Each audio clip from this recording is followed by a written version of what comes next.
Assalamualaikum warahmatullahi wabarakatuh. Perkenalkan, saya Serlia Priyayani, NIM 190104040 dari kelas 7B. Di sini saya akan mempresentasikan materi mengenai ekstraksi DNA, polymerase chain reaction atau PCR, dan juga real time PCR. Yang pertama, saya akan membahas tentang ekstraksi DNA. Apa itu ekstraksi DNA? Ekstraksi DNA merupakan suatu proses pemisahan DNA dari komponen sel lainnya seperti karbohidrat, lemak, dan sebagainya. Adapun prinsip dasar dari ekstraksi DNA yaitu menghancurkan dinding sel dan juga membran sel, lalu mengeluarkan DNA tanpa membuat DNA tersebut rusak. Ekstraksi DNA ini merupakan tahapan yang penting dalam kegiatan berbasis molekuler. Yang kedua, ada beberapa proses atau tahapan dari ekstraksi DNA. Yang pertama ada lisis. Di sini lisis itu merupakan suatu proses pemecahan sel DNA dan mengeluarkan DNA dari nukleus. Ada dua macam tahapan yang digunakan, yaitu ada yang mekanis dan juga kimia. Yang kedua ada prepitasi.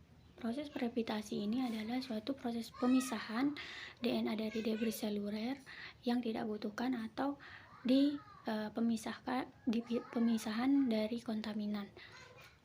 Contohnya seperti protein, lipid, polisakarida, dan lain-lain. Yang ketiga ada purifikasi. Proses purifikasi ini menghilangkan debris seluler dan material yang tidak diinginkan, kemudian akan diendapkan dari kontaminannya. Kemudian ada ilustrasi dari tahapan-tahapan pada ekstraksi DNA. Yang pertama adalah tahap lisis. Tahap lisis ini tadi menggunakan dua cara. Yang pertama ada mekanis dan kimia, di mana yang mekanis itu dilakukan dengan penghancuran mortal untuk pemecahan sel. Yang secara kimia itu menggunakan deterjen dan pelarut organik seperti sodium dodeksil sulfat atau SDS dan juga kloroform. Bisa juga menggunakan enzim, tetapi tergantung dari sel apa yang akan digunakan untuk mengekstraksi DNA. Misalkan sel hewan menggunakan enzim proteinase K, dan juga tumbuhan menggunakan selulase sebagai enzimnya untuk sel tumbuhan. Yang kedua ada tahap prepitasi. Tahap prepitasi ini menggunakan penambahan CIA atau kloroform isoamil alkohol. Pada tube yang sudah berisi DNA sampel, nanti akan ditambahkan kloroform isoamil alkohol, kemudian akan dicampur dengan proses disentrifugasi pada mesin sentrifugasi selama 15 menit dengan kecepatan 1200 rpm. Nanti akan diperoleh hasil seperti pada gambar ketiga. Di sana di tube itu sudah terendap kloroform, resin, debris, dan juga supernatannya. Di bagian supernatan ini mengandung DNA yang akan diekstraksi, dan sedangkan yang lain yang di bagian bawah debris, resin, dan kloroform, di mana supernatan itu tadi mengandung DNA. Kemudian yang ketiga itu ada tahap purifikasi. Tahap purifikasi ini menggunakan penambahan isopropanol dingin.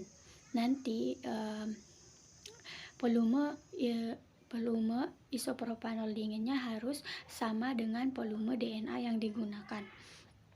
Kemudian akan disentrifugasi lagi pada mesin sentrifugasi untuk mendapatkan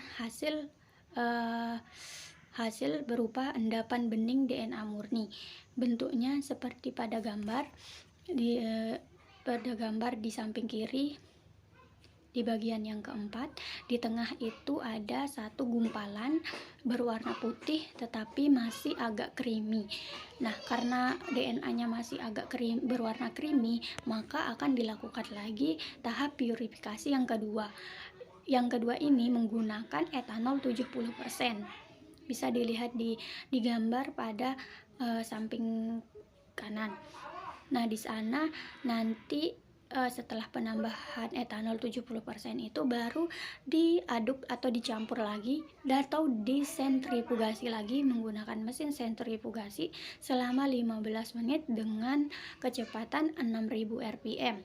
Akan didapatkan hasil pada gambar keempat di bagian samping kanan. Ada bagian yang berupa bulatan kecil berwarna bening, itu akan digunakan sebagai proses atau untuk pengujian pada tahap selanjutnya. Yang terakhir ada manfaat.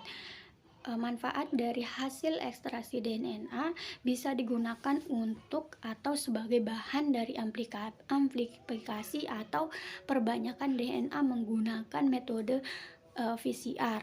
Kemudian juga digunakan dalam ilmu forensik seperti mengidentifikasi individu, example dalam kasus kejahatan.